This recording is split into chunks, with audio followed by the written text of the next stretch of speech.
Хайырлы кеш, НТР каналында яңалыклар тапшыруы, студияда Гүлия Нигматуллина, бүгінгі чыгарылышның төп темалары.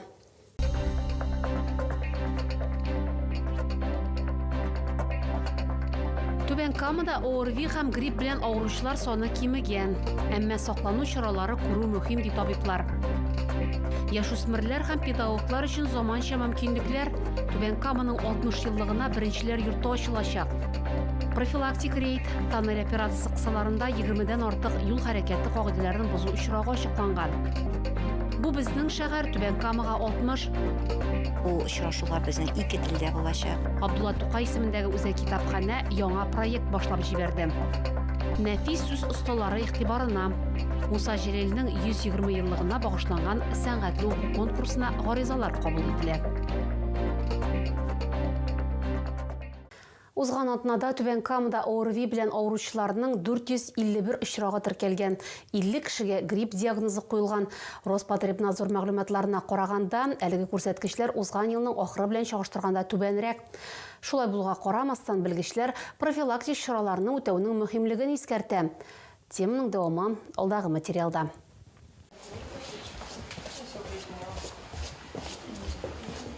Хастахана коридорларында гадәттәгедән тынычрак. Табиблар әйтүенчә, салкын тидереп авыручылар саны кимүгә таба бара, әмма чирләүчеләр әле бар. Ешрак хезмәт яшендәгеләр һәм мәктәп укучылары авырый.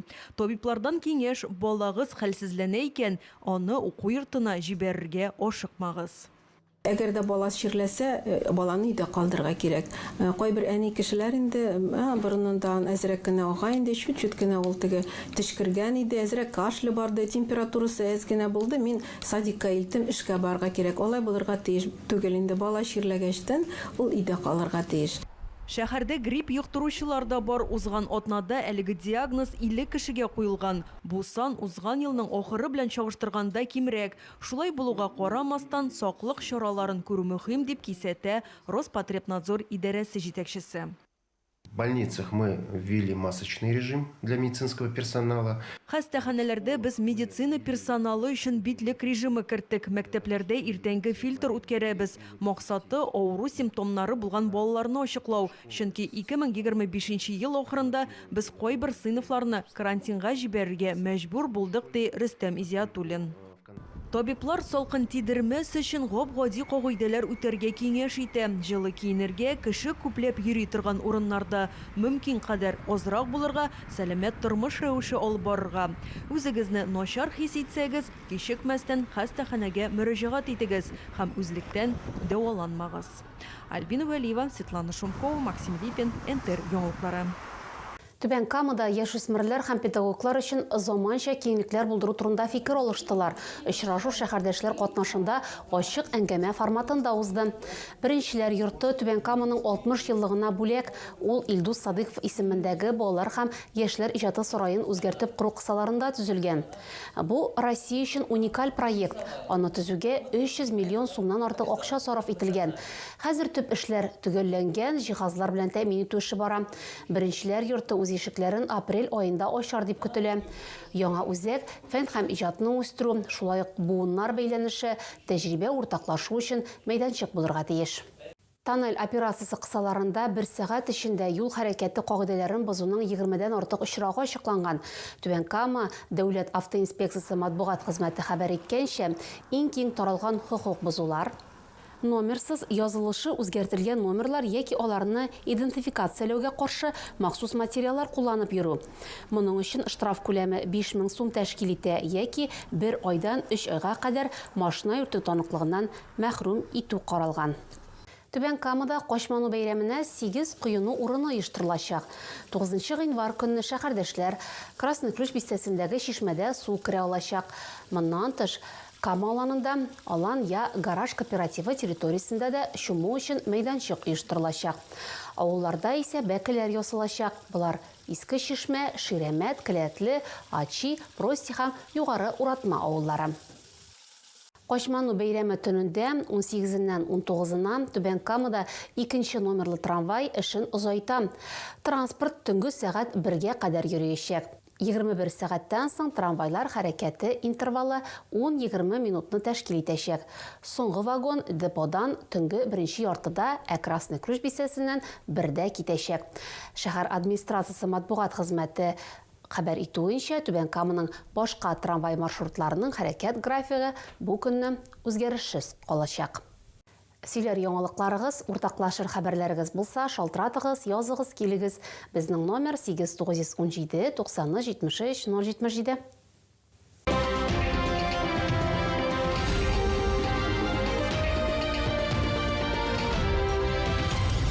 Абдулла Тукай исемендәге үзәк китапханә бу безнең шәһәр Түбән Камага 60 дигән яңа проект башлап җибәрде. Аның кысаларында шәһәрнең беренче төзүчеләре һәм аларның дәвамчылары белән иҗади очрашулар узачак. Булар мәдәният, хезмәт һәм башка өлкәләрдә эшләүче шәхесләр.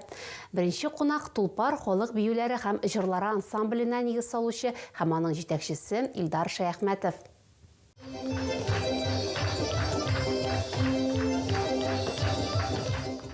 Илдар Шәяхмәтов Тулпар ансамбленә нигез салучы һәм аның җитәкчесе. Соңгы 10 ел дәвамында балаларны һәм яшьләрне бию сәнгатенә өйрәтә. Коллективның шактый уңышлары да бар. Үзенең иҗат юлы турында ул Түбән Каманың юбилеена багышланган проект кысаларында оештырылган очрашуда сөйләде. Илдар Айратовичны инде әлбәттә республикада гына түгел, чит төбәкләрдә дә яхшы беләләр. Һәм алар безнең миллилегебезнең йөзендә күрсәтеләләр, татар милли биюләре аша. Бу безнең шәһәр Түбән Камага 60 дигән яңа проект Габдулла Тукай исемендәге үзәк китапханә тарафыннан тормышка ашырыла. Аның кысаларында айга 2 мәртәбә иҗади очрашулар узачак. Кунаклары беренче төзүчеләр һәм аларның эш дәвамчылары. Бу очрашулар безнең 2 телдә булачак. Бүген менә рус телендә, алдагы очрашуларыбыз безнең татар телендә дә булачак. Бүген яшьләребез, яшь төркемнәр безнең үзебезнең шәһәребездә генә түгел, республика күләм зур уңышларга ирешеп бардылар. Бүгенге очрашуга күбрәк яшьләр чакырыла. Мәктәп укучылары, югары һәм урта махсус уку йортлары студентлары. Альбина Вәлиева, Алмаз Кашев, Владимир Ханшин, НТР яңалыклары. Әдәбият сөючеләрне Муса Җәлилнең 120 еллыгына багышланган сәнгатьле уку конкурсында катнашырга чакыралар. Бәйге 3 этапта узачак. Беренчесе гаризалар кабул итү. Анкета һәм каһарман шагыйрьнең әсәрен укыган видеоязма 20 гыйнварга кадәр кабул ителә. Икенче һәм өченче тур сайлап алу туры һәм финал. Нәфис сүз осталары Муса Җәлилнең шигырьләрен татар һәм рус телләрендә башкарала. Бәйгедә катнашу бушлай, белешмәләр өчен телефон 39-93-83. Финал өлеше инде безнең февральдә булыр дип өметләнәбез, чөнки февральдә бит инде безнең Муса Җәлилнең юбилеен зурлап бәйрәм итәчәкбез. Әлеге бәйгедә катнашучылар зур залларда шигырь сөйләүләр мөмкин. Шуңа күрә бик тә теләгебез шул күбрәк кеше катнашсын иде. Бәлкем ятлаганнардыр Муса Җәлил шигырьләрен килсеннәр, гаризаларын бирсеннәр иде. Без көтеп калабыз әлеге бәйгедә катнашучыларны.